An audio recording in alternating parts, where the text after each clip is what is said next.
American సామ్రాజ్యవాద పోరాటాలు ప్రజా పోరాటాలు భారతదేశ ప్రజలు నష్టం కలిగించే ట్రంప్ సుంకాలు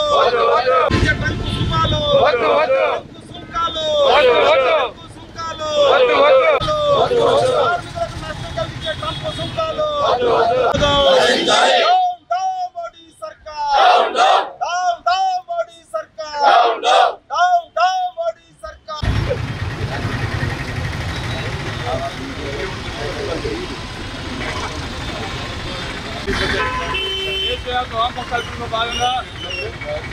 ఇందులో పాల్గొన్న సిపిఐఎం డెమోక్రసీ నాయకులు కార్యకర్తలకు సిపిఎం నాయకులు కూడా పేరు పేరున ధన్యవాదాలు తెలియజేస్తూ ఈ యొక్క వ్యతిరేకంగా జరిగే అనేక ఆందోళన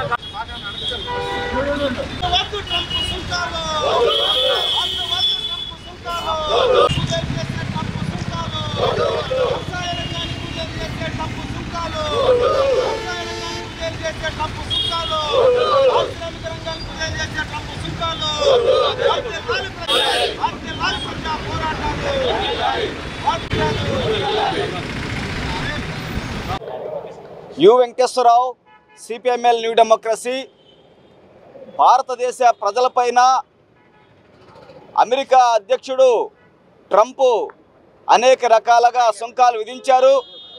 ఈ సుంకాలు అనేవి గతంలో ఎన్నడూ లేని విధంగా భారత ప్రజల్లో అనేక రంగాలపైన తీవ్రమైన ప్రభావం చూపుతూ ఉంది. మన దేశం నుంచి ఎగుమతి చేసేటువంటి వస్తువుల మీద సుంకం వేశారు. ఆ దేశం నుంచి మన దేశానికి వచ్చేటువంటి దిగుమతులపైన సుంకాలు తగ్గించారు. ఈ రెండు రకాల విధానాల వల్ల భారతదేశంలో వ్యవసాయ రంగం కానీ పారిశ్రామిక రంగం కానీ లేదా చేతి వృత్తులు కానీ అన్ని రంగాలు కూడా దెబ్బతినేటువంటి అవకాశం ఉంది. దీన్ని వ్యతిరేకిస్తూ పోరాడాల్సినటువంటి భారత ప్రభుత్వం మోడీ ముందు సాగిలపడుతోంది. మరో పక్కన దేశవ్యాప్తంగా ప్రచారం చేస్తూ ఉన్నారు, రష్యా ఆయిల్ తక్కువ రేటుకు వస్తుందని చెప్పని. నిజమే, మరి ఇరాన్ ఇరాక్ కూడా అంతకంటే తక్కువ రేటుకి ఇస్తానని చెప్పి గతంలోనే ప్రకటించారు. అప్పుడెందుకు తీసుకోలేదు అంటే దీని వెనక రాజకీయం ఉంది. అదానీ అంబానీల యొక్క ప్రయోజనాల కోసం, కార్పొరేట్ల ప్రయోజనాల కోసమే ఈరోజు మోడీ ప్రభుత్వం వ్యవహరిస్తూ ఉంది. దీన్ని తీవ్రంగా ఖండిస్తూ ఉన్నాం. వెంటనే అమెరికా సుంకాలు రద్దు చేయాలని డిమాండ్ చేస్తూ ఉన్నాం. భారత ప్రభుత్వం ఈ సుంకాలకు వ్యతిరేకంగా దేశ ప్రజానీకాన్ని కలుపుకుని పోరాడాలని డిమాండ్ చేస్తూ ఉన్నాం. ప్రభుత్వంపై అమెరికా ప్రభుత్వం ట్రంప్ అధ్యక్షుడు సుంకాలు దారుణమైన రీతిలో విధించారు. పైకి 50% అని చెబుతున్నా ఆచరణలో 60% ఈ సుంకాలు ఉన్నాయి. ఈ సుంకాల విధింపు వల్ల భారతదేశంలో ఉన్నటువంటి ప్రధానమైనటువంటి రంగాలు వ్యవసాయ రంగంలో ఆక్వా రంగం, అలాగే తోళ్ల పరిశ్రమ, వజ్రాల పరిశ్రమ, ఇతర టెక్స్టైల్ పరిశ్రమలు ఇవన్నిటిని దెబ్బతీస్తాయి. ఈ రంగాల మీద ఆధారపడి ఉన్నటువంటి కోట్లాది మంది రైతులు, కార్మిక వర్గం తీవ్రంగా నష్టపోతారు. ట్రంప్ విధించినటువంటి ఈ సుంకాల పట్ల మోడీ ప్రభుత్వం చాలా నిర్లక్ష్యంగా వ్యవహరిస్తుంది, భయంగా వ్యవహరిస్తుంది. ఇది చాలా అన్యాయమైనటువంటి విషయం. ఒకవైపేమో ట్రంప్ భారత్ నాకు మిత్రదేశం అని చెబుతాడు, మోడీ గారేమో అమెరికా మనకి చాలా ఇష్టపూర్వకమైన దేశం, మోస్ట్ ఫేవర్డ్ నేషన్ అని ప్రకటిస్తారు. ఒకరినొకరు జబ్బలు చరుచుకుంటున్నారు.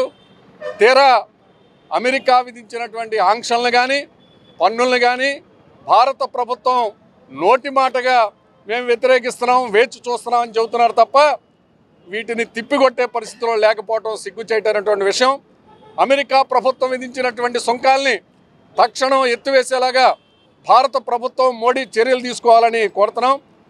చివరికి శ్రీలంక లాంటి దేశం, సింగపూర్ లాంటి చిన్న దేశాల ప్రధానులు వ్యతిరేకిస్తున్నటువంటి ధైర్యం, దమ్ము కూడా మన భారత ప్రధానికి లేకపోవటం అంటే సిగ్గుచేటటువంటి విషయం. 52 అంగుళాల ఛాతీ అని చెప్పుకుంటున్నారు ప్రధాని గారు, కానీ అమెరికాని ఎదిరించే ధైర్యం లేకపోవటం మన భారత వ్యవసాయ రంగాన్ని, ఆక్వా రంగాన్ని, పరిశ్రమల రంగాన్ని తాకట్టు పెట్టడం అవుతుంది.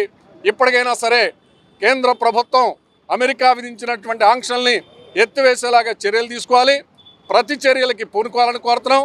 అలాగే దిగుమతి సుంకాలని తగ్గించాలని ఒత్తిడి చేయటం వల్ల పత్తి పంట పత్తి రైతాంగం తీవ్రంగా నష్టపోతారు. పత్తి పంట పత్తి రైతాంగం నష్టపోకుండా చర్యలు తీసుకోవాలని కోరుతున్నాం. ట్రంప్ విధించిన సుంకాలు ఆంధ్ర రాష్ట్రాన్ని పశ్చిమ గోదావరి జిల్లాల్ని కుదిపేస్తున్నా మన రాష్ట్ర ముఖ్యమంత్రి చంద్రబాబు నాయుడు గారు ఒక్క మాట మాట్లాడట్లేదు. ఉప ముఖ్యమంత్రి పవన్ కళ్యాణ్ గారు ప్రశ్నించడమే మర్చిపోయారు. ప్రధాన ప్రతిపక్ష నాయకుడు జగన్ గారు కూడా నోరు మెదపట్లేదు.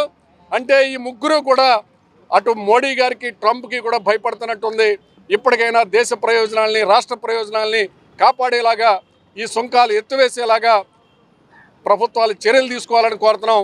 వామపక్షాలు చేస్తున్నటువంటి ఆందోళనలో ప్రజానీకం పెద్ద ఎత్తున పాల్గొనాలని మద్దతు తెలియజేయాలని విజ్ఞప్తి చేస్తున్నాం. అందరికీ నమస్కారం. డేగా ప్రభాకర్, సిపిఐ రాష్ట్ర కార్యదర్శి వర్గ సభ్యులు. మోడీ గారు మన దేశ సార్వభౌమాధికారంలో ఆపరేషన్ సింధూర్ టైం నుంచి కూడా జోక్యం చేసుకుంటా ఉన్నారు. అప్పుడు కూడా మోడీ బేలగా ఉన్నారు తప్ప దాన్ని తీవ్రంగా ఖండించి హెచ్చరించగలిగే శక్తి సామర్థ్యాలు లేనివాడే మోడీ అని ట్రంప్ భావించాడు. దాంతోపాటు రష్యాకి ఉక్రెయిన్కి తగువ పెట్టిందేమో మోడీయే, ట్రంపే. కానీ ఆయన ఏమంటాడంటే ఆ యుద్ధం జరగడానికి కారణం భారత్ రష్యా దగ్గర ఆయిల్ కొంటుంది కాబట్టి ఆ డబ్బుతో యుద్ధం చేస్తున్నారు ఉక్రెయిన్ మీద, మీరు కొనటం మానేస్తే యుద్ధం మానేస్తారు. అంటే ఇది తాడి చెట్టు ఎందుకు ఎక్కేవారా అంటే దూడగడ్డిగా అన్నట్టుగా ఉంది. ఇది ఇతను చెప్పే మాటలు కూడా సవ్యంగా లేవు. దాంతోపాటు మన మీద ఆగస్టు 27 నుంచి 50% సుంకాలు పెంచారు. ఇది అన్ని రంగాల మీద ఉంది. అందులో వాటితో పాటు గార్మెంట్ రంగం మీద కూడా ఉంది. దాని మీద లక్షల మంది మహిళలు పనిచేస్తూ ఉన్నారు. వాళ్ళకు కూడా తీవ్రంగా నష్టం జరిగే పరిస్థితి ఉంది. వాళ్ళు ఎన్ని చెప్పినా కానీ సంవత్సరానికి దగ్గరగా 2,60,000 కోట్ల రూపాయలు ఈ రూపంగా భారత్ నష్టపోయే పరిస్థితుల్లో ఉంది. అయినా కానీ మోడీ దీన్ని ఖండించడం కానీ ధైర్యంగా నిలబడే పరిస్థితి కనబడట్లేదు.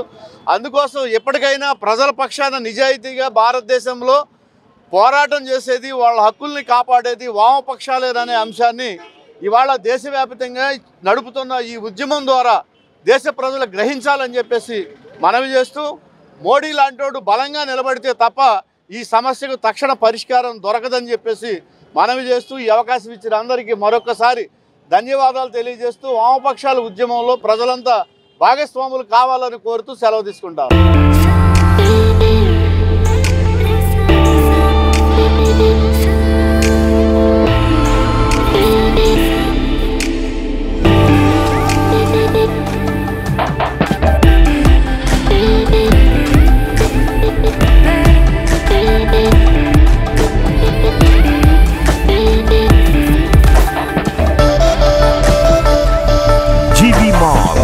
RR Pet, Eluru.